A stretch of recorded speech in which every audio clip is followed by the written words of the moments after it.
favor que me apoye. Vamos a orar en este momento para entregar este tiempo al Señor y que el Señor en su misericordia pues nos ayude a predicar su palabra con denuedo, como oraban los discípulos. Padre, en el nombre de Jesús te alabamos, te bendecimos, Señor, te damos gracias porque tú eres bueno y tu misericordia para siempre, Señor. Te damos gracias, Señor, por tu bondad, Señor. Te damos gracias, Padre, porque tú, Señor, has permitido, Señor, que hoy nosotros estemos aquí con un corazón dispuesto, Señor, porque disponemos nuestro corazón, nuestra mente, nuestro espíritu, Señor, para poder recibir de ti esta mañana, Señor, para que, Padre, esa palabra que tú traes hoy, Señor, a nuestra vida, Señor, podamos entenderla. Podamos tener nuestros oídos abiertos, como dice tu palabra, Señor, que podamos escucharla, que esa palabra pueda bajar a nuestro corazón y hacerse vida, Señor, en cada uno de nosotros, Padre. Es nuestro anhelo, Señor, para que nosotros podamos dar un fruto, Señor, agradable delante de ti, papá. En el nombre de Jesús te damos gracias. Gracias, gracias, Padre. Amén y amén. Como hemos visto este mes, estamos trabajando o estamos tocando temas respecto a la familia, ¿verdad? La semana pasada tuvimos la predicación de parte de nuestro pastor y yo me quedé con una gran verdad de las que se predicaron, de todas las que se predicaron para mí. La certeza de la bendición del Padre, de nosotros, de nuestro Padre Celestial, hacia nuestra herencia. Porque creo que muchos, pues a veces luchamos con eso, ¿verdad? Muchos o pocos, con nuestra descendencia. Pero yo me quedaba con esa parte de la palabra que exponía el pastor, que nosotros tenemos que reposar, porque la bendición está decretada para nuestros hijos. Y eso me bendecía mucho. Porque nosotros a veces hacemos y deshacemos y queremos como darle una manita a Dios, ¿verdad? Y parte de eso vamos a platicar hoy, como querer darle una mano a Dios.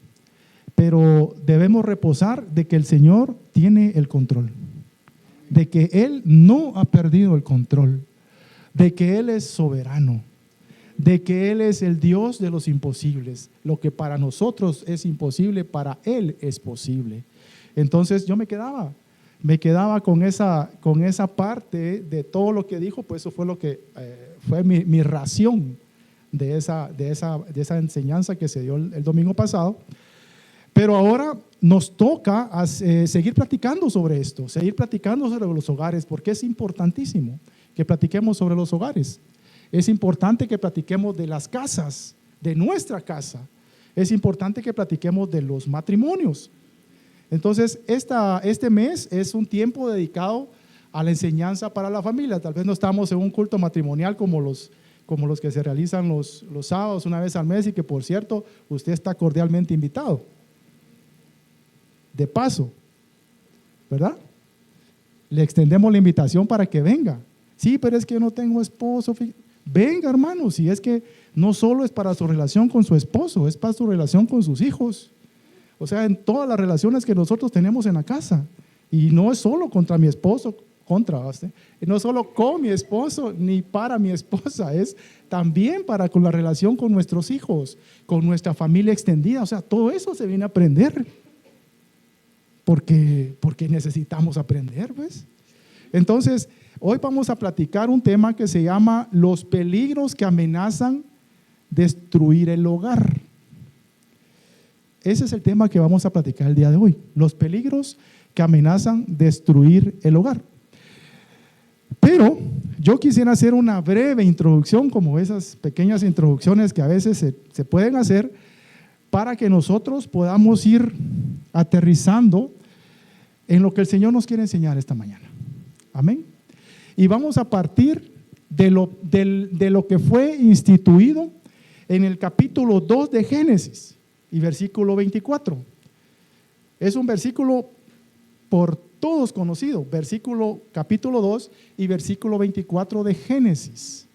Fíjese que el Señor acababa de crear todo en el 1.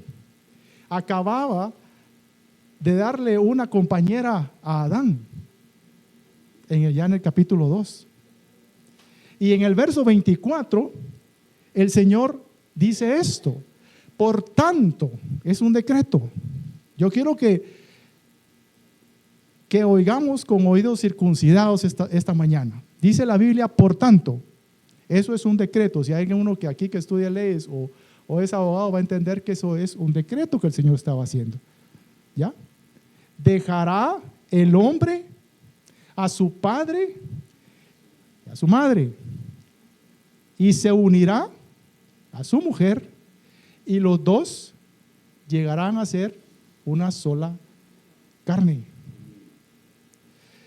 Pero en ese momento el Señor estaba estableciendo dos pilares importantísimos para el matrimonio. La base del matrimonio, por supuesto, aparte de Dios.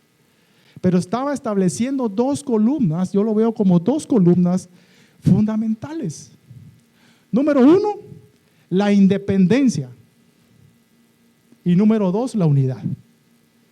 Este versículo se toma para enseñar la unión física muchas veces, que va a suceder entre un hombre y una mujer cuando contraen matrimonio. Pero yo lo quiero ver en esta mañana, o el Señor me ha permitido ver esto desde otra parte, que son las dos columnas fundamentales: la independencia y la unidad. La independencia, ¿por qué? Porque está diciendo, primero, por tanto, el hombre dejará padre y madre. Ahí está hablando de independencia. O sea, ya no va a haber una dependencia de papá y de mamá. Ya no va a haber una independencia, ya no va a haber una dependencia del hogar materno o paterno de donde nosotros venimos. Número uno. Y número dos, dice, dejará a padre y madre y se unirá. O sea, se hará una unidad, se hará uno con su mujer. Pero no solamente podemos nosotros enseñar de que la unidad con su esposa va a ser física. La unidad comprende muchas cosas y por lo menos son tres aspectos: la unidad espiritual, la unidad emocional y la unidad física. Entonces, si nosotros comenzamos a ver, como dice la palabra, ahí mismo en Génesis, capítulo 1 y versículo 26, dice la Biblia: hagamos al hombre a nuestra imagen y a nuestra semejanza. O sea, nosotros hemos sido hechos a la imagen y semejanza de Él. ¿Y cuál es la esencia de Dios? El amor, me va a decir usted. Está bien, Dios es amor. Pero la esencia de Dios es que Dios es uno. Por eso es que usted y yo, cuando nos casamos, el Señor ha establecido un modelo para que usted con su esposa sea uno. Porque Él es uno, entonces nosotros estamos siendo una semejanza con Él. Así como es Él. Entonces, si nosotros creemos eso, sabemos de que todo lo que se edifique fuera de esas dos columnas que Dios estableció desde Génesis capítulo 2 versículo 24 está mal. Si nosotros no estamos funcionando en una independencia y nosotros no estamos funcionando en una unidad en nuestra casa, en nuestro matrimonio, en nuestra familia, núcleo central, nosotros estamos funcionando en un modelo que no es el original. Entonces, si no es el original, ¿qué es? Es un modelo falso. ¿O es un modelo pirata, pues? Porque lo que no es original es pirata, dicen allá afuera. Estamos funcionando en un hogar pirata, en una familia pirata o en un matrimonio pirata, porque no estamos funcionando conforme al modelo original de Dios. Interesante, ¿verdad? Pero esto no solo, la unidad no solo es para el matrimonio, la unidad es para todo el cuerpo de Cristo. ¿Por qué? Porque tenemos que reflejarlo a Él. Y por eso el Señor utiliza el matrimonio como una analogía de lo que es su relación de Él con su iglesia. Amén.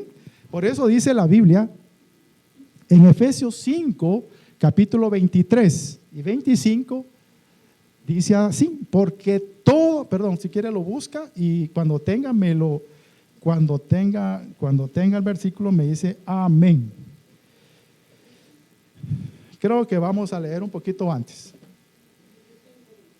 Dice, sí, Efesios capítulo 5, versículo 23.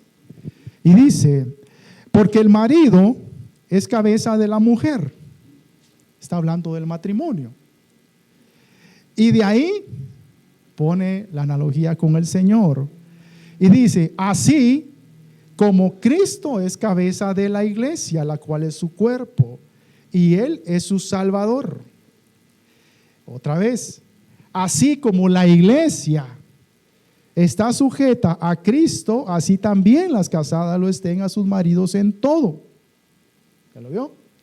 Entonces, la unidad no solo es en el matrimonio. Por supuesto que es ahí donde comienza. Pero la unidad se extiende a todo el cuerpo de Cristo. Pero el Señor, ¿por qué? Porque el Señor utiliza el matrimonio como esa relación que Él tiene. Pone el matrimonio como un ejemplo de la relación que Él tiene con su iglesia. Entonces, ¿qué es la unidad? Conforme a la palabra de Dios. Porque eso es lo que tenemos que comprender. Porque yo lo que quiero es que entendamos todo esto para poder hablar de lo que vamos a hablar después. ¿Qué es la unidad respecto a lo que enseña la palabra? Quiero que por favor vaya al Evangelio de San Juan, capítulo 17, y vamos a leer ahí algunas cositas de lo que dice la palabra respecto a la unidad, porque San Juan capítulo 17, el Evangelio de Juan capítulo 17, por favor, y vamos a leer ahí algunos versículos, porque esa es una muestra de lo que el Señor nos está enseñando de lo que es la unidad. Porque si usted lee ese capítulo 17, habla de la relación que Jesucristo tiene con el Padre. Habla también del momento en que los discípulos son bendecidos por el Señor, porque dice, y ora al Padre, porque el Señor va a ascender, ora al Padre diciendo, no quiero que los saques de este mundo, quiero que los guardes. Pero ya más adelante comienza a hablar de lo que Él y el Padre representan en unidad y las cualidades que esa unidad tiene de ellos dos. Entonces ese capítulo es bien precioso porque se enseña a sí mismo. La palabra se enseña a sí misma. No tenemos que inventar el agua azucarada. La misma palabra ahí nos enseña lo que representa la unidad. Fíjese que lo que dice, me voy a ubicar en Juan capítulo 17 y vamos a leer juntos. Amén.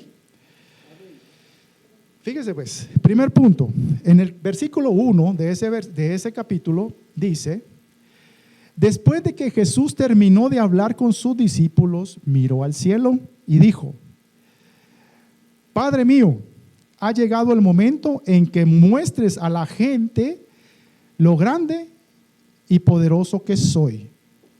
De ese modo, yo también le mostraré lo grandioso y maravilloso que eres tú. Estoy hablando con la traducción del lenguaje actual. Pero una de las cualidades para que nosotros tengamos unidad en nuestra casa es la honra.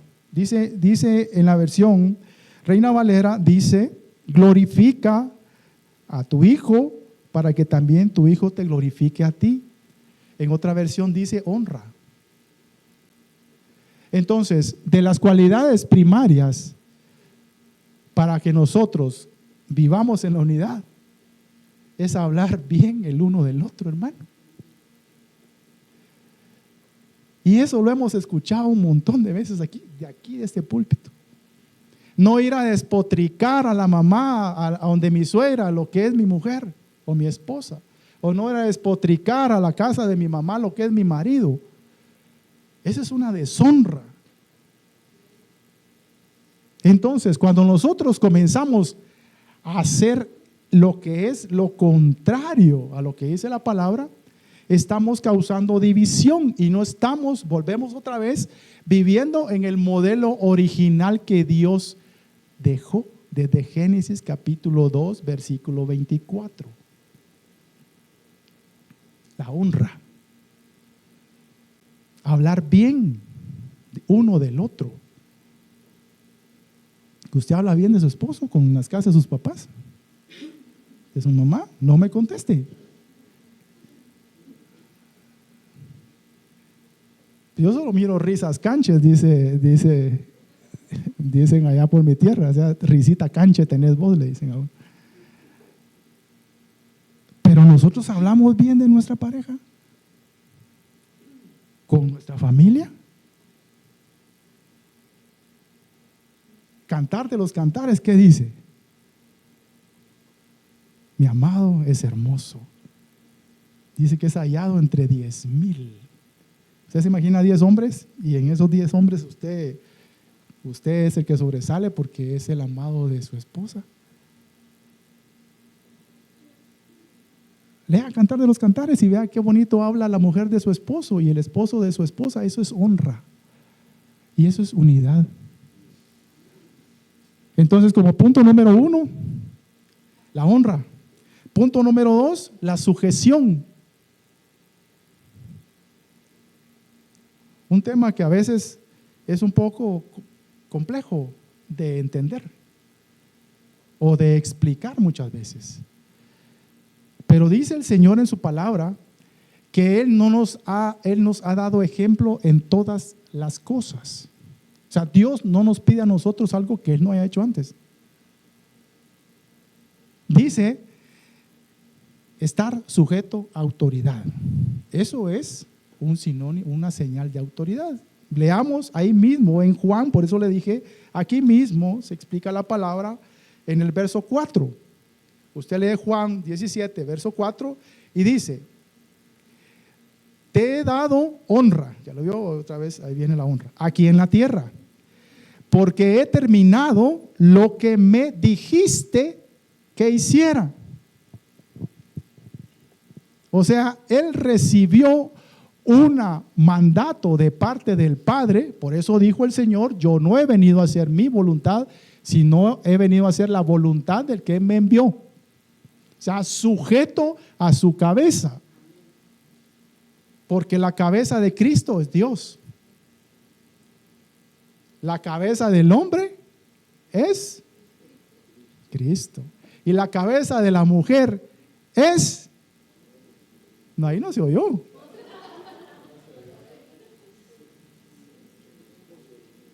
De ahí solo Cristo, dijeron que ahí se quedaron atrancadas. Ustedes le pusieron freno en mano, le echaron llave, cadena, todo.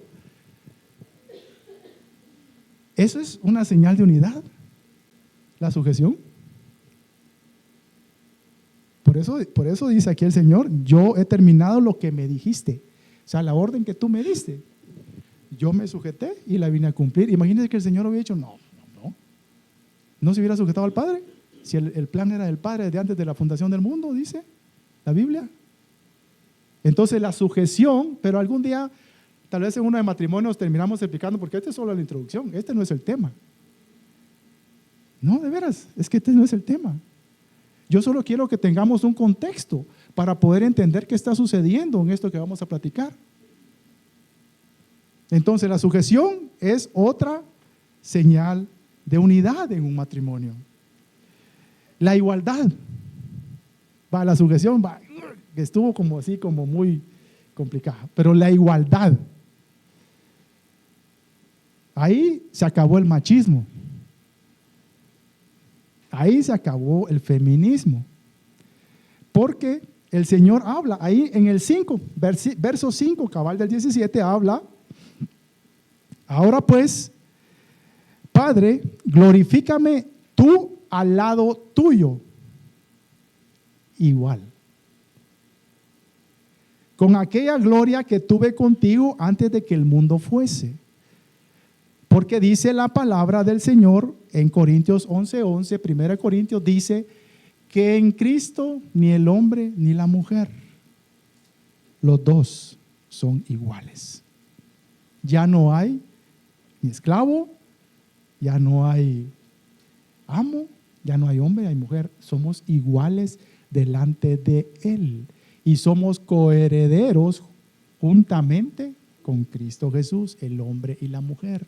Entonces, cuando en un hogar, cuando en un matrimonio se comienza a manifestar una superioridad, es que yo soy la cabeza de la casa. Cuando comienzo a ejercer sobre los que están en mi casa una autoridad para que lastime, no estoy en unidad. Yo tengo que tratar a mi esposa como la coheredera de todas las cosas, como igual que yo. Los roles, ese es otro tema, los roles son distintos, pero nosotros somos iguales delante de Dios. Porque dice Pablo, dice, es cierto, dice, la mujer fue creada después, pero el hombre nace de una mujer, o sea que empate pues, 1-1, cerrado, se acabó el tiempo, 1-1, empate. Entonces, la igualdad en nuestra casa, cuando nosotros somos iguales, cuando nos tratamos como iguales, cuando yo trato como igual a mi esposa, no la trato como un ser inferior, o cuando ella, porque es que ahora ya no solo es hombre, ya no son solo los hombres, ahora está todo ese movimiento allá afuera que es el empoderamiento de la mujer, y que la mujer ya está viendo para abajo al hombre. Eso es otra cosa, eso es demoníaco, hermano, diabólico. Eso no es el plan de Dios. El plan de Dios es que seamos iguales. Iguales en bendiciones. Iguales en promesas. Amén. Ese es el plan de Dios. Cuando usted está trabajando su casa así, cuando usted está funcionando su casa, usted está representando la unidad. Usted está viviendo en unidad. Fíjese esta la que dice acá. Pásese al 10, al verso 10, de ahí mismo. Juan 17, siempre estamos en Juan, no nos movemos de Juan. Juan 17, versículo 10. Este es otro bien bonito. Y dice la palabra: y todo lo mío es tuyo y lo tuyo mío, y he sido glorificado en ellos. ¿Qué le parece? ¿Usted sabe cuánto gana su esposo? Sí, no dice su esposo. ¿Usted sabe cuánto gana su esposa si su esposa trabaja también afuera de la casa? Si provee también ella, ¿sabe cuánto gana? ¿Sabe cuánto hay en la chequera? ¿Sabe cuánto hay en la cuenta de ahorros? ¿Sabe, usted tiene firmas los dos en la cuenta de ahorros donde cualquiera de los dos puede sacar el dinero?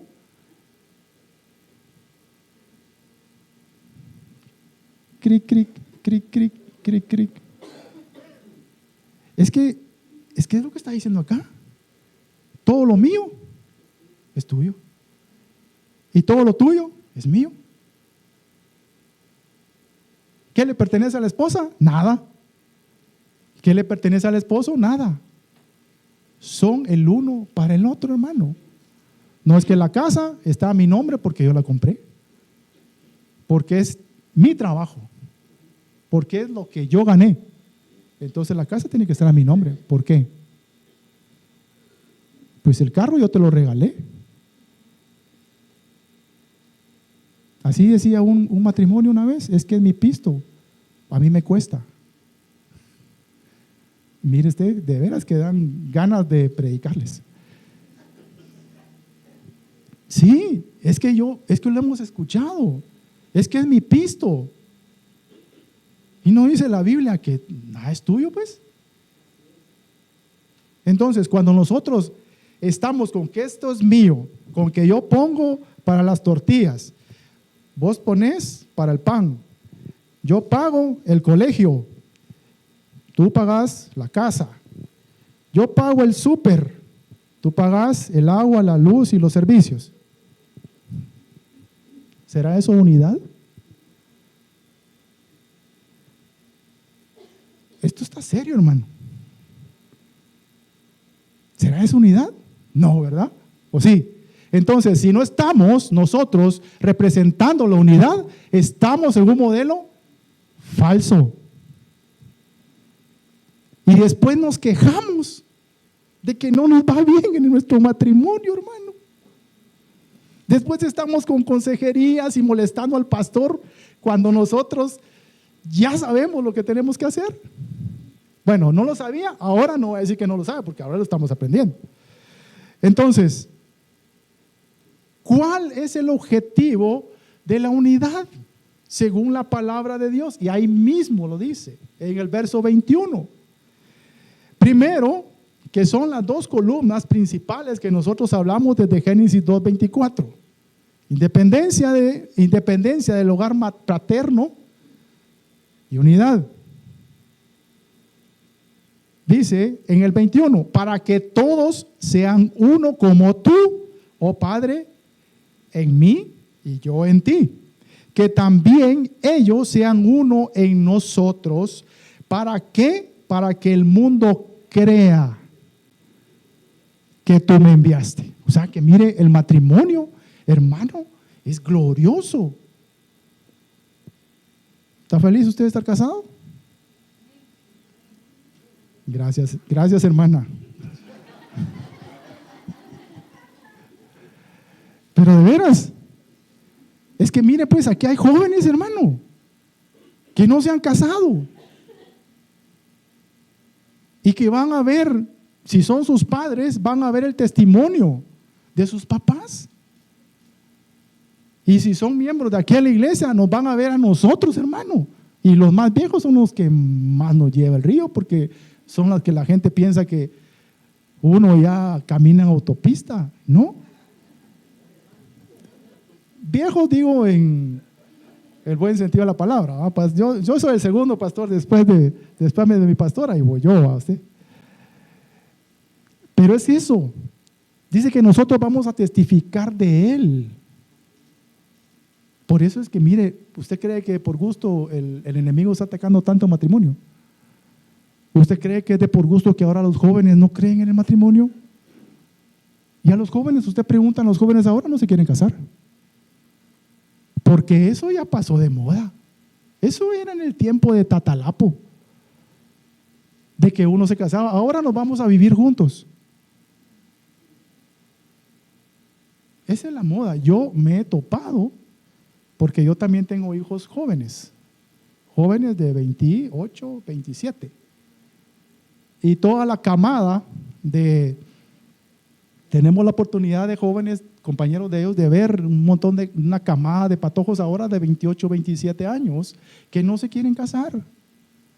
Que fulanita se fue a vivir con el novio, que fulanito se fue a vivir con la novia, que aquí, ¿qué creen que es eso? Destrucción del plan original de Dios, que es el matrimonio. El diablo, que el Señor lo reprenda, hermano. Pero ese no descansa. O sea, no es porque es domingo, él se tomó libre. No porque el viernes es feriado de los de allá afuera. Él dice, no, hoy no trabajo, hoy descanso. No, hermano. Trabaja las 24 horas del día, los 7 días de la semana, los 365 días del año, porque lo que quiere es matarlo. Porque lo que quiere es destruir su casa. Porque lo que quiere es robar su bendición. Porque sabe que el tiempo de él está contado. Y sabe que usted y yo tenemos la oportunidad de confesar nuestras faltas, confesar nuestro pecado y el Padre nos va a recibir a nosotros. Pero Él ya no tiene esa oportunidad. O sea que si hay alguien que está orando por el diablo para que se convierta, eso nunca va a suceder. Porque hay en algunos lados. Porque Él ya está condenado desde el principio.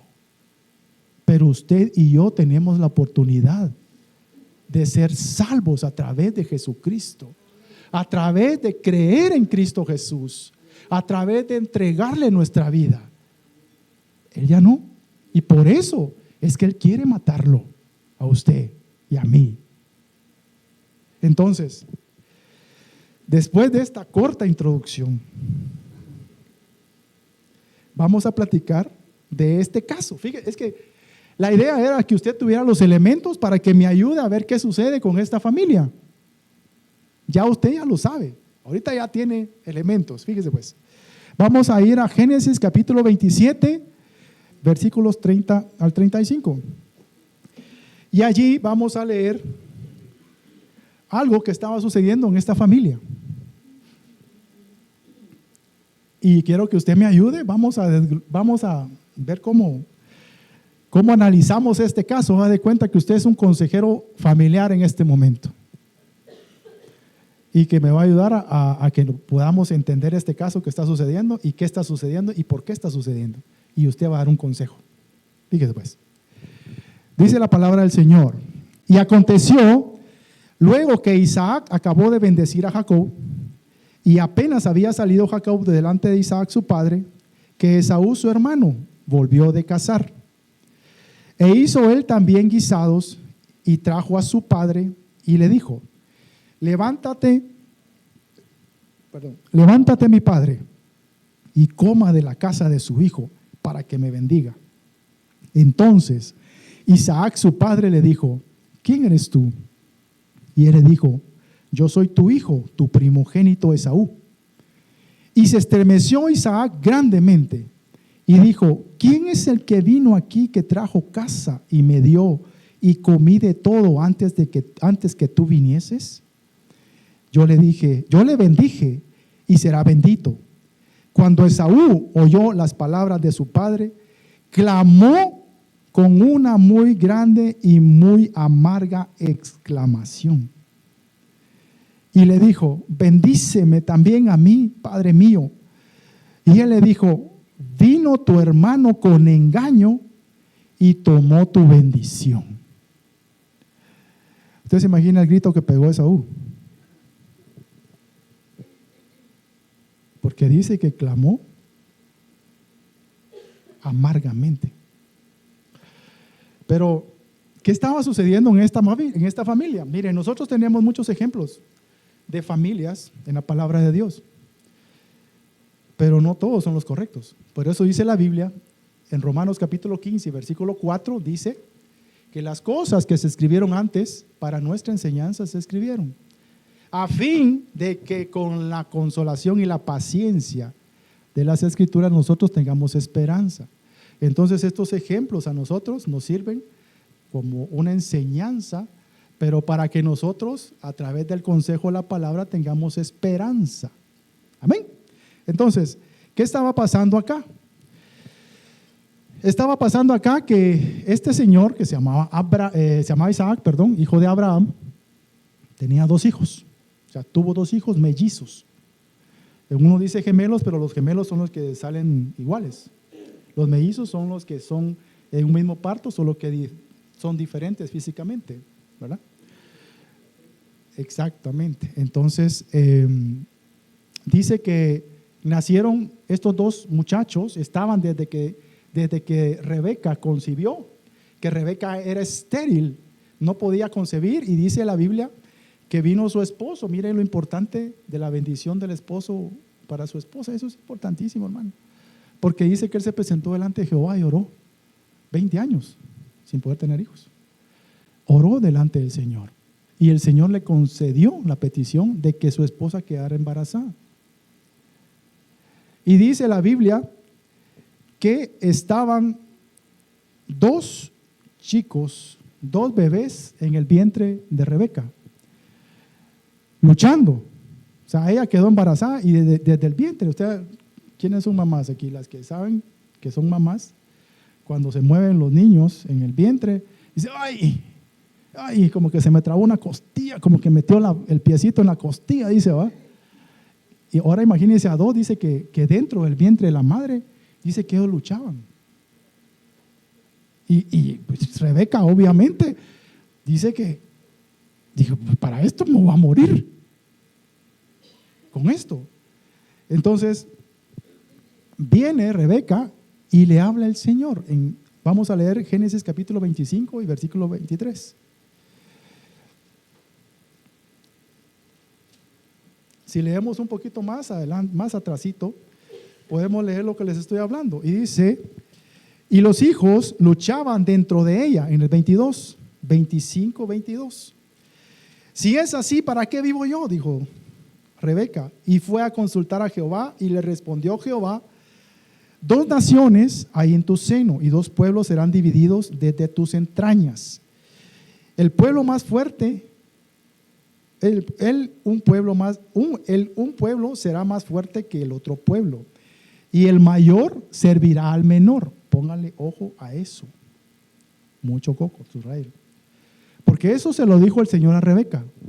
O sea, Jehová le dio una profecía a Rebeca y le dijo eso, que 2 naciones habían ahí peleando, pero que el mayor iba a servir al menor. Desde ahí ya el Señor había establecido lo que iba a suceder. Y viene, dice la Biblia, que nacen los dos, uno velludo, o sea, y el otro lampiño. Por eso Esaú significa velludo.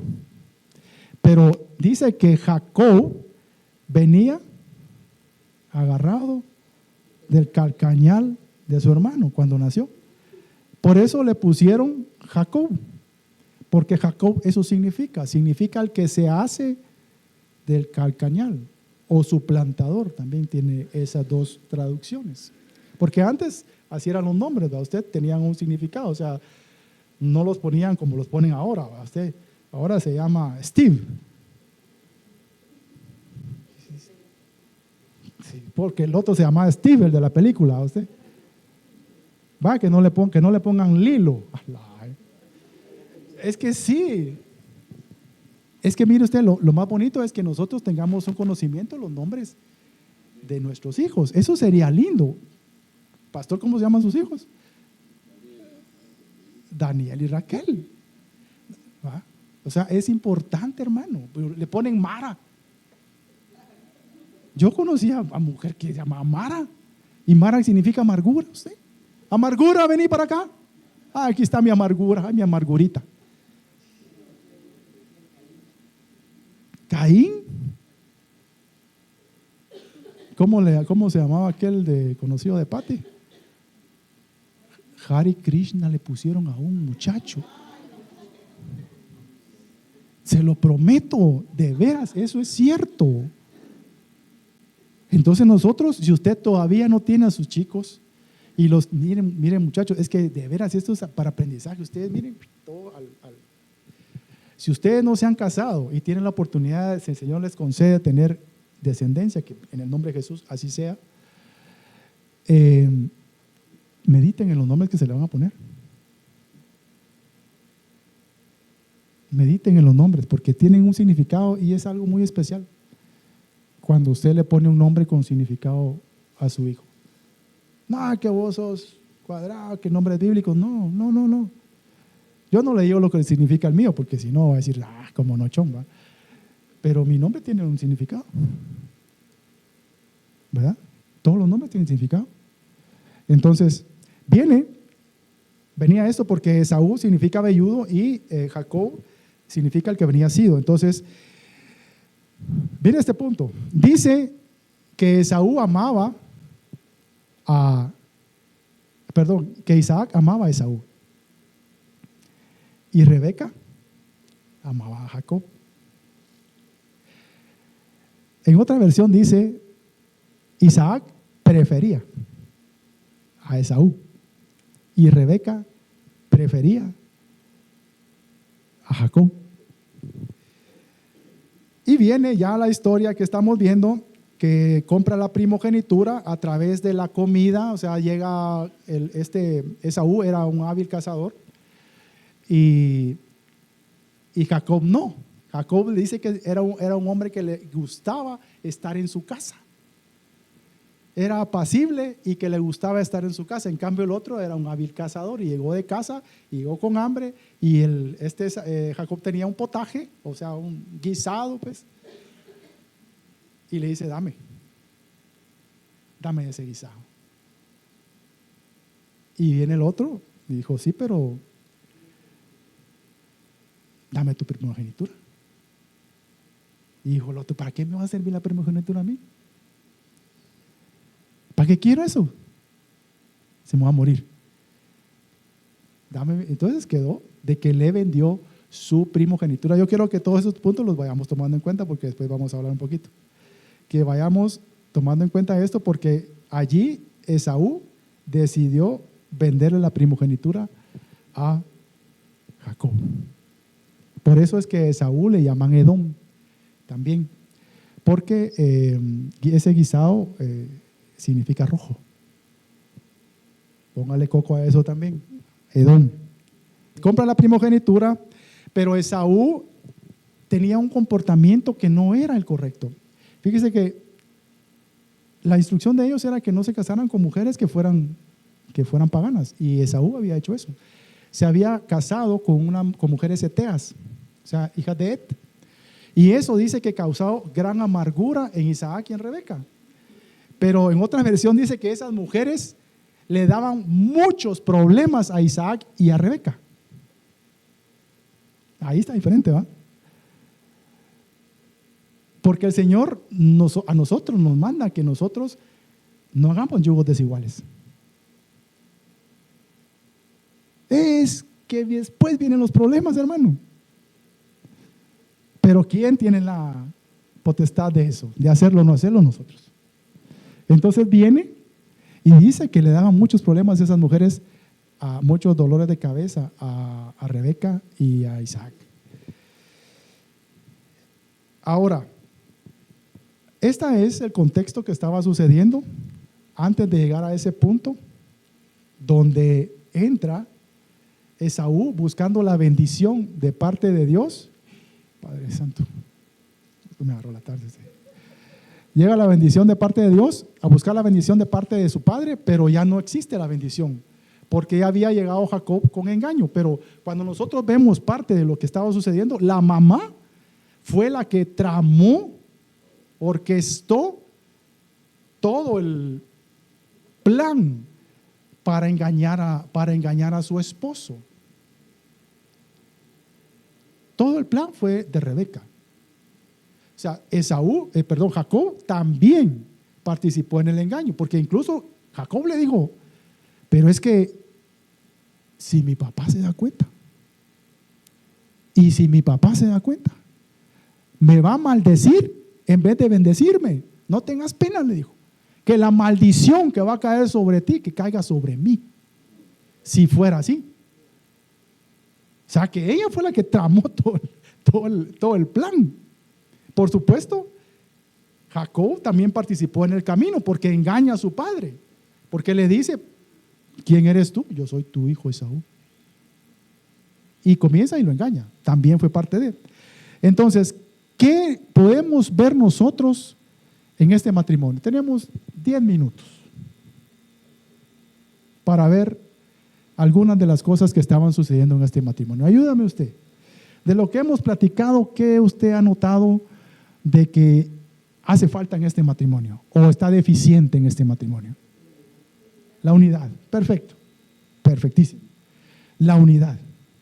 Pero esa unidad está reflejada, fíjese, que primero en la falta de confianza. Génesis 27, en el 4 y el 6, ahí nos vamos a mantener en Génesis 27, en el 4 y el 6, la falta de confianza. Porque Isaac quería bendecir a Esaú a espaldas de Rebeca. Eso es lo que estaba sucediendo ahí. O sea, él quería bendecir porque le dijo: ven. Y Rebeca oyó, dice. No dice que estaba ahí, ella oyó. Pero él quería bendecir a su hijo preferido, aunque este hijo preferido se estaba portando mal, porque ya se había casado con mujeres paganas. Lo amaba tanto y era tantas porque dice que estaba ciego, aparte de que dice que Isaac ya estaba ciego, pero tenía una ceguera en su corazón. Cuando nosotros como padres no miramos las cosas malas que están haciendo nuestros hijos y no las corregimos por esa ceguera que tenemos en nuestro corazón. Porque es el nene. ¿Sabe que muchas veces en las casas está eso? Es que es el chiquito. Pero si tu hermano es el chiquito, entonces a él hay que consentirle todo. ¿Cierto? Eso es lo que estaba pasando aquí, la falta de confianza, porque este es mi preferido. Y mejor si no se da cuenta tu mamá, porque si tu mamá se da cuenta, no lo voy a poder hacer. Viene Isaac y en carne quiere bendecir a escondidas a su hijo preferido. Y viene la señora, como escuchó, Jacob, hacer su paquete de este lado también, porque no confiaba en él. O sea, ¿qué está sucediendo ahí? Ni él confiaba en su esposa, ni su esposa confiaba en él. Los dos actuando en carne para darle una manita a Dios. Por eso le dije de que subrayar ahí, de que el Señor ya le había hablado en profecía a Rebeca y le había dicho que el que iba a tener la bendición era Jacob. Entonces, ¿por qué estaban ayudando a Dios? Los dos en carne. Por la falta de confianza, la unidad, que por eso quise que habláramos de la unidad al principio. Por esa falta de confianza que había del esposo hacia la esposa y de la esposa hacia su esposo. Por eso dice, y también lo dice en el 24, verso 24 del capítulo 2 de Génesis, dice, y los dos estaban desnudos y no se avergonzaban. Pasémoslo a lo espiritual. Usted no tiene por qué esconderle nada a su esposa, ni usted esposa a su esposo. O sea, los dos tienen que ser abiertos, no tener secretos, hermano.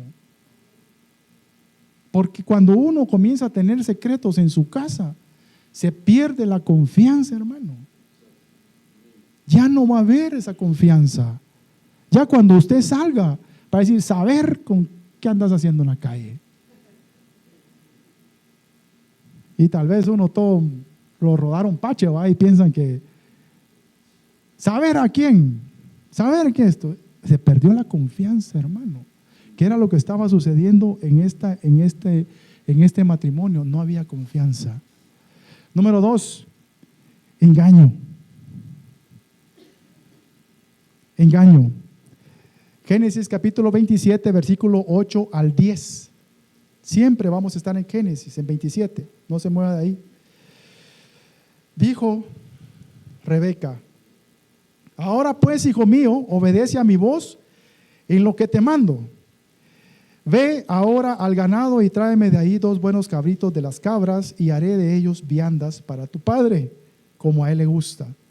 Y tú las llevarás a tu padre y comerá para que él te bendiga antes de su muerte. ¿Ya lo vio? El plan fue de ella, no fue de Jacob. Para que él te bendiga antes de su muerte. Mira, es que eso es tremendo. Dicen los estudiosos que Isaac tenía 137 años cuando quería bendecir a Esaú. ¿Y sabe cuántos años vivió Isaac? ¿Cuántos años vivió? 180.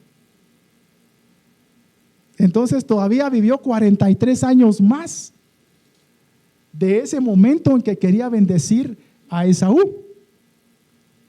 O sea que quería, ahorita no se da cuenta, ahorita lo hago. Quería hacer las cosas en su tiempo,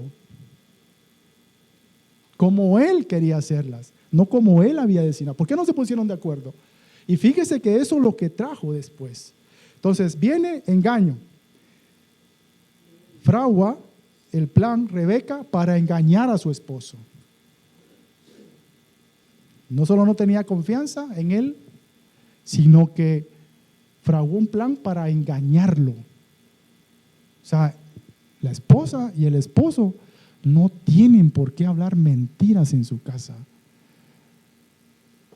No tienen, nosotros no debemos de usar la mentira en nuestra casa, ni en ningún lado. Pero máxime con nuestra esposa, hermano. Por eso, mire, es que eso resulta hasta cómico.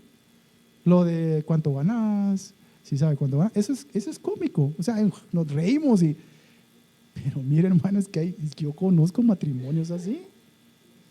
Y ¿sabe lo que pasa? Que son matrimonios de personas creyentes. O sea, por eso leo, nos parece cómico y no da risa. Pero yo conozco matrimonios así, creyentes,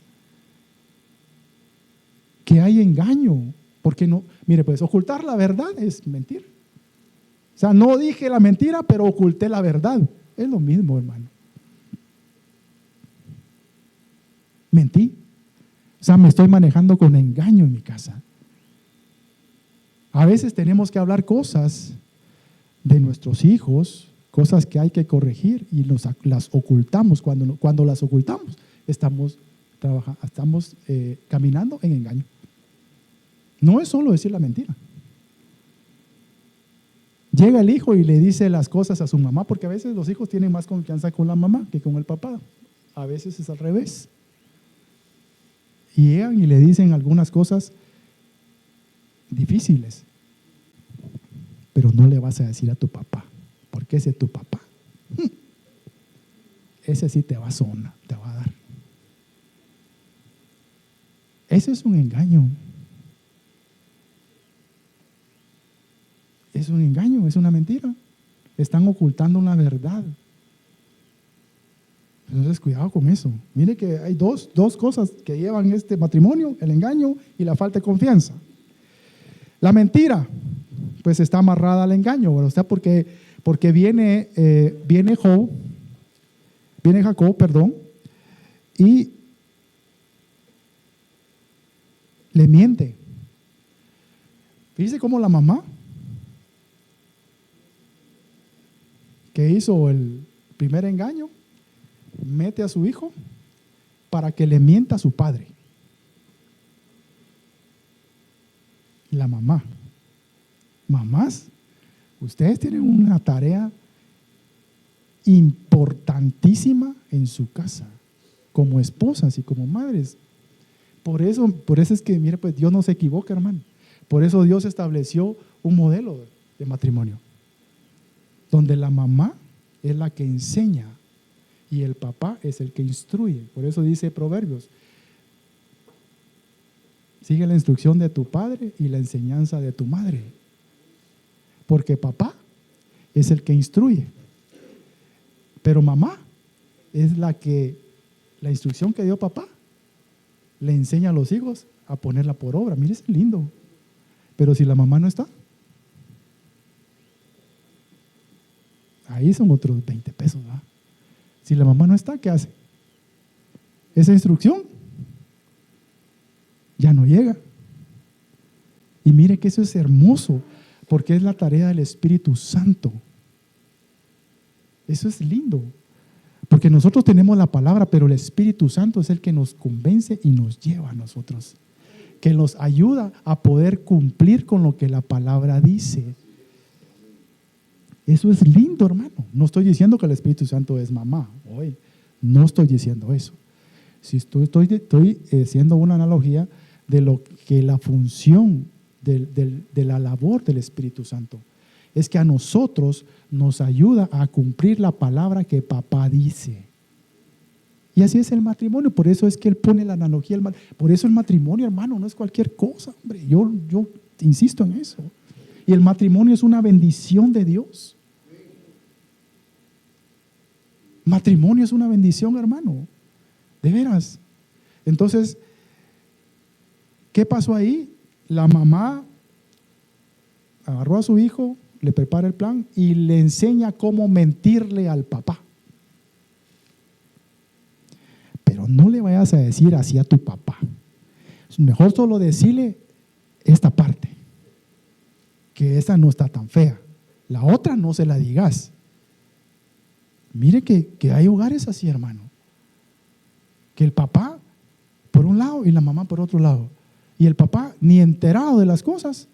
La mamá es la que se entera, pues casi siempre la mamá, y bendito sea el Señor por las madres.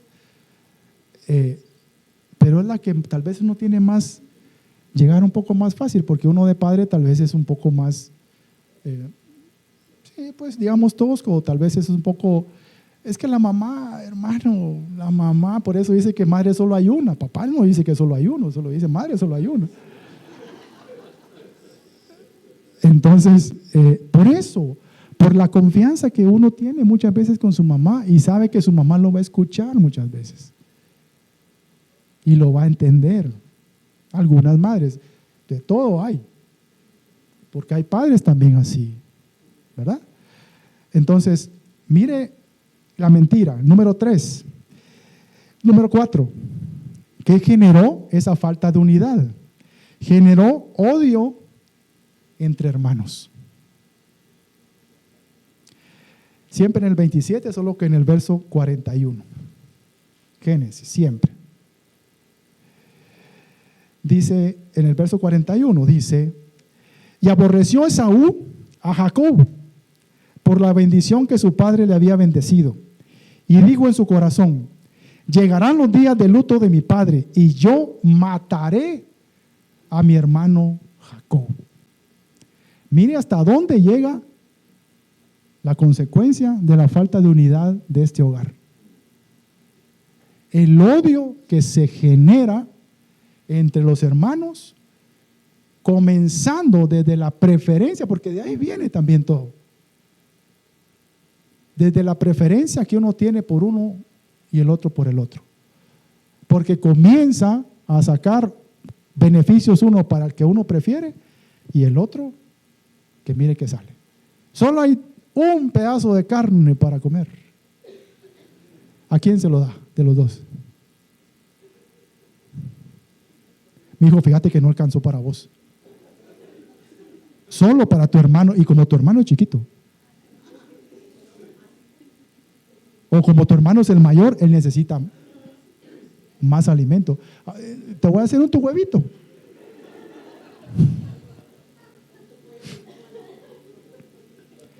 Es que mi hermano, es que da risa, pero es que son cosas comunes en una casa.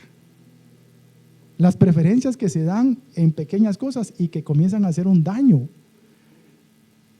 en el corazón de los hijos. Comienza a hacer un gran daño, hermano. Y así hay muchas cosas en que uno prefiere. Vamos a ver, les toca estudiar, va a la universidad los dos, ok, vos te vas a una privada, mi amor, y bueno, usted hijo, usted se va a la pública. Esa es una preferencia. ¿Por qué los dos no se van a la pública? Si no me alcanza, hermano, solo para uno me alcanza.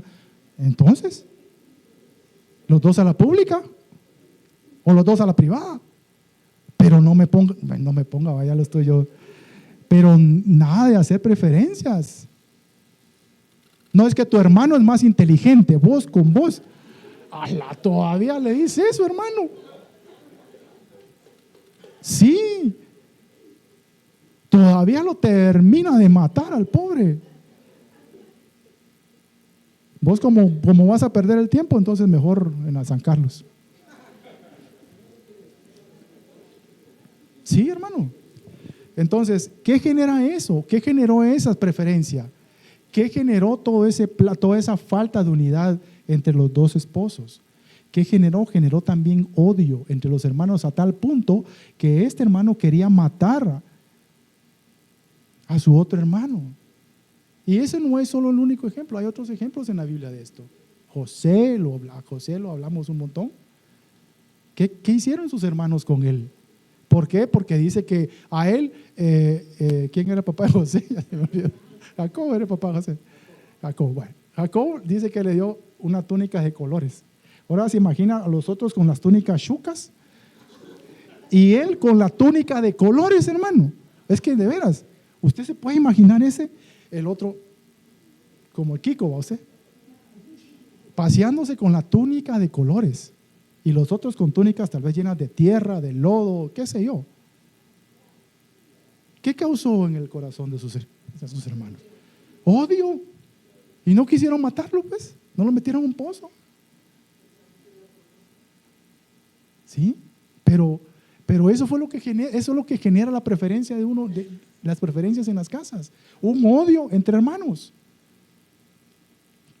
Número, le dije 10 minutos. Padre Santo. 10 minutos, hoy sí, ya vamos a terminar. ¿Qué otra cosa? Es que yo lo que quiero es que desglosemos este matrimonio. ¿Qué otra cosa pasó en este matrimonio? Una desintegración familiar. Génesis 27, 43, 44. Aquí adelantito está. Dice: ahora pues, hijo mío, obedece a mi voz. La mamá otra vez. Levántate y huye a la casa de Labán, mi hermano en Harán, y mora con él algunos días hasta que el enojo de tu hermano se mitigue. ¿Qué estaba sucediendo ahí? Se desintegró la familia, hermano. Un hermano se tiene que ir de la casa a consecuencia de todo lo que había sucedido, que viene desde la falta de unidad. Mire todo lo que se convirtió en esta casa. Se desintegró la familia. Y ¿sabe lo que más difícil, más duro es esto? Que si nosotros leemos el 45, solo vamos a leer el 45 para dar contexto, dice: hasta que se aplaque la ira de tu hermano contra ti y olvide lo que le has hecho, y yo enviaré entonces y te traeré de allá, porque seré privada de vosotros ambos en un día. ¿Saben lo que es más doloroso? Aparte de la desintegración que hubo, que Rebeca ya no volvió a ver a Jacob. O sea, su mamá ya no volvió a ver a su hijo, se murió antes. Ni el hijo volvió a ver a su mamá, obviamente, ¿va? Pero mire hasta dónde llegaron las consecuencias de este hogar. Por un solo punto. Por eso quise que viéramos el plan original de Dios: la unidad. La unidad en su matrimonio, en su casa, es el plan original de Dios. Este matrimonio tuvo falta de unidad. Mire todas las consecuencias que tuvo. Ahora, ya para concluir, ¿qué tenemos que hacer? ¿Qué tenemos que hacer? Número 1, examinarnos primeramente si nosotros estamos funcionando en el plan original de Dios, en el diseño original de Dios para el matrimonio, porque no hay otro diseño, no hay plan B para ese. Es el único diseño que Dios hizo, es original. La independencia de nuestros hogares maternos, paternos, y eso no quiere decir que usted ya no los visite, sino que usted ya no está bajo autoridad de ellos, en este caso. Y la unidad. Cuando nosotros, fíjese que si nosotros leemos bien ese versículo, cuando nosotros cumplimos esas dos cosas, dice que entonces vamos a ser una sola persona. Veámoslo, rapidito. 24. Génesis capítulo 2, versículo 24.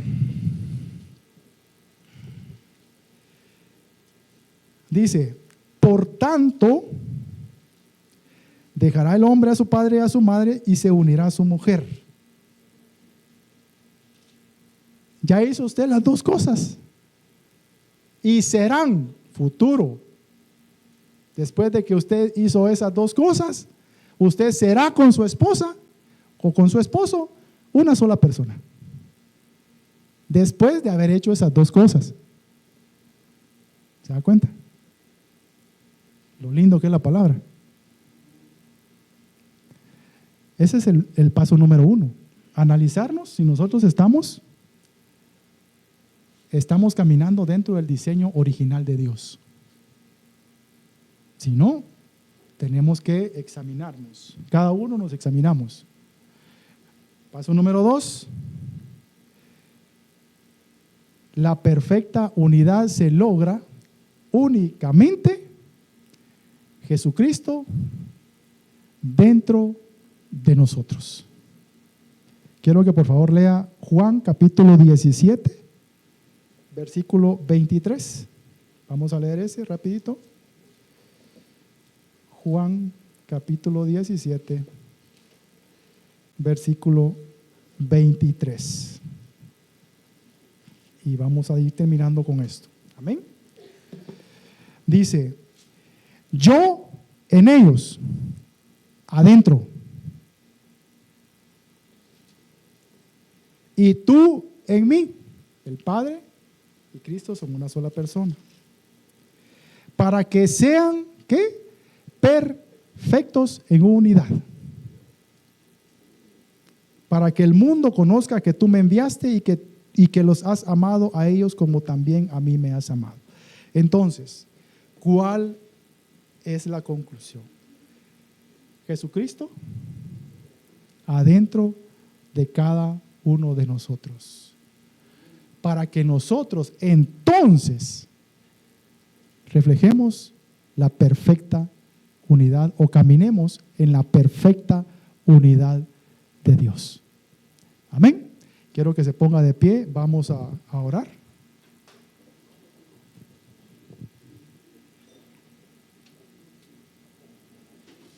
Padre, en el nombre de Jesús, te alabamos, Señor, te bendecimos y exaltamos tu nombre, Padre. Te damos gracias, Padre, por este tiempo, Señor. Te damos gracias, Señor, por la luz que es tu palabra en nuestro camino, Señor. Esta mañana, esta tarde queremos pedirte perdón, Señor, porque hoy, Señor, que hemos entendido cuál es el modelo original tuyo. Yo me doy cuenta, Señor, que he caminado, Señor, he estado caminando en un modelo, Señor, adulterado. En un modelo, Señor, que no es el que tú dijiste, Señor, y eso me ha traído consecuencias a mi casa, ha traído consecuencias a mi familia, Señor. Yo te pido perdón, Señor, esta mañana. Y como tu palabra dice, Señor, tú en nosotros, para que nosotros seamos perfectos en unidad, Señor. Esta mañana, Señor, yo te recibo como mi único Señor y Salvador, para que tú estés en mí, Señor, para que tú entres a mi corazón, para que tú comas conmigo, cenes conmigo y yo contigo, Señor. Para que yo, Señor, pueda empezar, Señor, a caminar en la perfecta unidad. Y tu palabra dice, Señor, que primeramente tú tienes que estar dentro, Señor, de cada uno de nosotros. Por eso esta mañana, esta tarde, Señor, yo te abro mi corazón a ti, Jesucristo, recibiéndote como mi único Señor, como mi único Salvador. Perdona mis pecados, perdona mis rebeliones, perdona mi iniquidad, Señor. Y ayúdame, Señor, a poder caminar, Señor, una vida, Señor, que te agrade. A poder presentar delante de ti, Señor, un hogar que te agrade, una casa que te agrade, una familia que te agrade, Padre. Para la gloria tuya, Señor. Porque sabiendo que con eso, Señor, sin necesidad de que nosotros hablemos, vamos a predicar tu nombre, vamos a mostrarte a ti, Jesucristo, para que cuando la gente vea cómo tú vives en tu casa, para que cuando la gente vea, cuando tu familia vea cómo tú vives, para que cuando tus hijos vean cómo tú vives en tu casa, no sea necesario hablar y que ellos den la gloria al Señor. Padre, gracias en el nombre de Jesús. Es tan importante, Señor, que nosotros entendamos esto. Es tan importante que nosotros, Señor, te agrademos en nuestras casas, Señor. Es tan importante, Señor, el matrimonio, Señor. Es tan importante, Padre, la unidad, Señor. Gracias en el nombre de Jesús por tu palabra, Señor. Gracias en el nombre bendito de Jesucristo. Amén.